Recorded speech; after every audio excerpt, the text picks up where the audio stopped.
Hi everyone, thank you very much for coming along to have a listen. My name's Mark Ireland, I'm Manufacturing Director at a company called PurpleSector, and we're the best company that you've never heard of. So over the next 20 minutes, if you're Formula One fans, I'm going to give you some Formula One stories, and by the end of this I want you all to be champions for our business. That's my request. We started after the COVID pandemic. Our CEO used to work at McLaren. I don't know if you remember, but when the COVID pandemic hit, the government made the commitment that if anyone needed a ventilator in the UK, they would get a ventilator. We were short of about 20 years worth of ventilator production to fulfill that promise. So McLaren formed the Penelon Consortium, and they made 23 years worth of ventilators in 12 weeks. That included the design, the manufacture, the certification by the medical board, and getting them shipped to hospitals. We were all super proud of that activity, and our CEO went, you know what? The only reason we've been able to do this is because we've taken this F1 way of thinking. We've taken what I'm going to call industrial racecraft, and we've brought it from the F1 world and into the manufacturing world, and that's exactly what we do. I want to give you an example more about how that works and why it works with a case study from one of my colleagues. So I'm very privileged to work with a load of guys and girls who are ex-F1. One of the great guys I work with is Chris Lark. He used to be Lando's chief race strategist at McLaren. And Chris has got this great story. So Chris was at the Russian Grand Prix in 2021. It was the first time that Lando had qualified a McLaren on pole since Brazil 2012. So it was the first pole in 9 years. You know, the team were, super excited about this. And Chris was only 24 at the time. The race went okay. We got overtaken by Carlos Sainz at the start, but we got past Carlos Sainz on lap 14. First pit stop went brilliantly. We were in the lead. We got to about lap 48. And Chris has said to me, and I'll always remember this, he was sat on the pit wall next to Zach Brown. He was pretty nervous. He was sweating, even though he was cold. And he could feel the atmosphere start to change. And there was a cold front coming in from the coast, and it started to rain. So Chris can feel this rain, and he is looking at all of the data that he's got in front of him. So as a chief strategist, he's got tyre temperatures, lap times, lap gaps, tyre wear models, a huge amount of information. And Chris was on point to make one of the most difficult decisions of his career. And that was, should Lando come in to change to intermediates or not? So Chris did something he thinks was a mistake. He was looking at the data, and the data had told him that the track had transitioned across what we call the threshold point. And the threshold point is whereby the data tells you that you should make a different tyre choice. Chris got on the radio to Lando and said, do you want to come in for intermediates? Lando came back and said, no way. If you listen to the radio exchange, Lando is really firm. He's like, no, I am not coming in. Lewis was behind us in the McLaren. Lewis did the opposite of what we were going to do. So Lewis came in and put inters on. And a fraction of a second after Lando said, no, I'm not coming in, we heard a voice over the radio, which was Daniel Ricciardo. So Daniel was about 25 seconds behind Lando. And it was starting to rain harder on that bit of the track. And Daniel said, you can't survive out here on slicks. About 3 corners later, Lando went off, and he basically threw the race away. So Lando ended up coming 8th. Daniel did change for inters, did really well, but Lewis ended up winning the race. And the mistake that we made as a team is we didn't look at the data. We were so flooded by what we thought was important data, we missed the important data. And that important data is that feedback from Daniel saying you can't survive out here. So our business, we are passionate about making sure we use the right data, not just trying to overwhelm ourselves with the available data that's there. So if there's anything you take away from this, if you're any business using data, I implore you, don't just digitize for the sake of digitizing. Make sure you know the question you're trying to answer and challenge yourselves. Does that data really help us make that decision? So how do we do industrial racecraft? Well, we operate across a whole range of business metrics, I guess. Right at the top, we worry about the execution. So how can you come up with different cultures, different ways of using data to drive businesses? The cultural change is a big factor of what we do. One business that we worked with claimed that we'd increased their OEE across their organisation by 1.5%, purely through a gamification approach. And that gamification approach basically meant Site A is competing against Site B. Every month we're going to compare you, and the person who wins gets to go to an F1 race. And some of the stories from that, we had operators. There was an operator in Brazil crying when she met Lando at Sao Paulo. She said, "People like me don't get the chance to do this." The CEO said, "You've lifted the OEE from your line. You absolutely deserve to do this."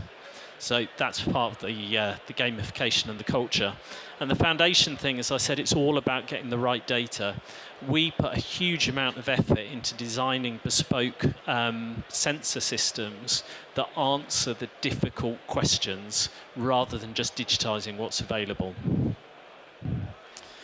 The tools behind our craft really are digitally observed insights. So that is using the data systems I mentioned. Decision intelligence. So Chris's example, what was the intelligence system behind him deciding that he should have brought Lando in? Rapid physical engineering is about how you go from making no ventilators to making 23 years worth of ventilators in 12 weeks. Dynamic process control is something I'm really passionate about. If you come to our stand on the corner, I'll tell you more about dynamic process control. I was trained as a manufacturing engineer. I was trained about Taguchi's cost of variation, about takt time, about standardized drum beats, getting production running really uniformly. I believe we're in a world where that's nonsense nowadays. If you look at how an F1 car competes in a race, it does not do the same lap time, lap after lap after lap. There are times you have to push, and there are times that you have to recover. And in a world of uncertainty where we experience supply chain variation, we experience changing condition of supply, especially in areas like food, we really need to get better at adapting to dynamic process control. And the last one I mentioned is gamified performance culture. And gamified performance culture on its own can improve businesses without changing a thing. It is just getting your staff and your employees to feel like that they want to bring these innovations and improvements to your business. With regards to digitally observed insights, we really focus on making the unseen seen. And I give an example for this that I work with a company who makes pizzas, so frozen pizzas, cook at home frozen pizzas. One of their big customer complaints is the customer complaint is actually insufficient toppings on my pizzas. The company's put a huge amount of effort into trying to digitize or getting information out of their salami cutting and salami loading systems. And they've gone, we don't understand. Our data says we're putting the right amount of salami on, but our customer complaints don't marry with our data. So I go in with the difficult question is, well, how do you know that it's the weight of the salami is the problem? And actually we uncovered it's the distribution and the uniformity of slices over a pizza is the problem. So that is not really influenced by your salami cutting machine. So what we ended up doing with them is making the unseen seen. We put in our barn owl machine vision system. We started working out where the slices were, and lo and behold, we start being able to help them improve their customer satisfaction. So that's another great example about look at getting the data that answers the specific question. So we work across a number of sensor systems. Bloodhound is our emissions detection system. Honeybee, we measure vibration. Barn Owl is vision, Springbok is acoustic, and Viper is hyperspectral and multispectral imaging. Now, we have 3 steps to value creation, and we call these diagnose, optimize, and excel. And I'm going to take you through a worked example about how we would apply these to a real-world project. So what you've got here is a farmer line that we've done a project on. You've got a, I'll point over this side, but you guys can imagine what's going on. We've got a rotary feeder that is taking glass vials. The little things down here, these are all glass vials with yellow caps on. And those glass vials get fed into an assembly and inspection machine. Now, if I play this next video, which hopefully works, the challenge our customer had is line was running fine, but occasionally the line stops. Now, in that short video clip, there is a reason why that line stopped, and I bet none of you saw it. Now, our customer's maintenance team would go to the line and they'd say, we don't understand why it's stopping. We're not there watching it 24/7. We turn up and everything looks fine. So they're resetting and making the machine go again. What was actually happening, you'll see in this next video, we put on our digitally observed insights and hopefully you saw a little red dot come round. And what that was a broken glass vial that's collapsed within in the in-feed carousel. The cap gets dragged round and the cap is now wedged somewhere underneath this in-feed system where you can't see it. Now, what we found is when the maintenance guys were resetting the machine had run fine for a while, and then this had happened. Look for red bits. Red bits is unusual movement from our system. So what you've seen there is a catastrophic failure. Maintenance team turn up, everyone says it's broken, you know, we've now got drug everywhere, we've got broken glass, we've got to set up the line, reset the line. Now, hopefully, for those who saw the little red boxes, that is our barn owl system detecting non-normal events. And the first place that you saw a non-normal event was actually on the pulley on the left-hand side. That pulley is the tensioner, which tensions the belt between the 2 machines. And what our system has told us is actually that pulley is moving, and it's the detensioning of that part of the machine that causes the desynchronization. And it's the desynchronization which results in the catastrophic failure. Because we know from our information that that cap has got dragged in and underneath, we basically found that the cap gets underneath, gets wrapped around the belt, eventually causes the belt to detension and causes the catastrophic failure. We were able to put a procedure in place that whenever they'd had these broken caps go in, they did a deep clean of the machine and we stopped those catastrophic events from happening. So we're really happy. We've diagnosed the problem, we've put in a resolution, but we don't actually know the cause. And this is where the industrial racecraft comes in. What we did next is we worked with their operators, and their operators had a hypothesis that the in-feed to the carousel had a dead spot in this top corner. And what was happening is the glass vials were sat in that top right-hand corner for a whole shift, and they're basically getting battered before they get drawn into the carousel. Their hypothesis was that those vials that are getting battered ultimately are the ones that break. What we did is we created a virtual model of that system. So this is created in a computer game engine, and it enabled us to simulate that in-feed hopper system. And what we could then do is run as many different trials as we wanted without touching their line. We could change the geometry of the in-feed hopper, we could put in flow characterization features, and we could validate improvements that we knew we could put on their line right first time.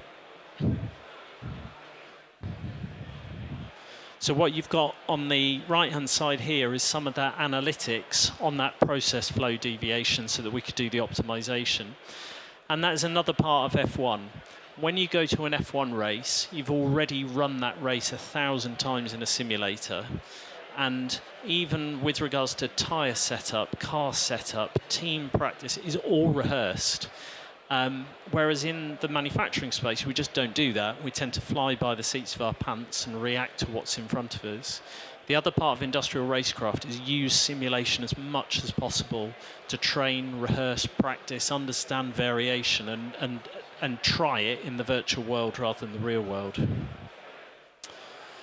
In terms of Excel, this is about the gamification and how you make KPIs obvious across businesses. Now, this isn't the most interesting slide for those who aren't involved, but what we have taken is comparative production lines globally, and we've given them a platform that we can compare their performance line against line against line against line. That could be startup, that could be changeover, that could be OEE. And by rewarding people's behaviours, we've seen this uplift in performance. And the rewards for us are very little compared to the benefit that is given to the companies in terms of the metrics that are improving. So we live by numbers. F1 is a numbers-driven industry. And I won't go through all of these numbers, but we really, really track the ROI that we give on the projects that we work on, and we're very proud to give, these big uplifts in terms of OEE, return on investment, financial savings, etc. So hopefully I've convinced you. We are the best company that you had never heard of. You have now heard of us. You can tell your friends about us. We'd love to work with you if you are making high-value product, or if you have high-value processes. We were having a conversation earlier that a lot of food isn't a very valuable product, but the processes themselves are very valuable. The materials are very expensive. The uptime is expensive. So please come and have a chat with us. We're on the stand just around the corner here on the back wall. You can come and try our dynamic process control simulator and see how well you can do when you're put on the spot. Thank you very much for listening. Cheers.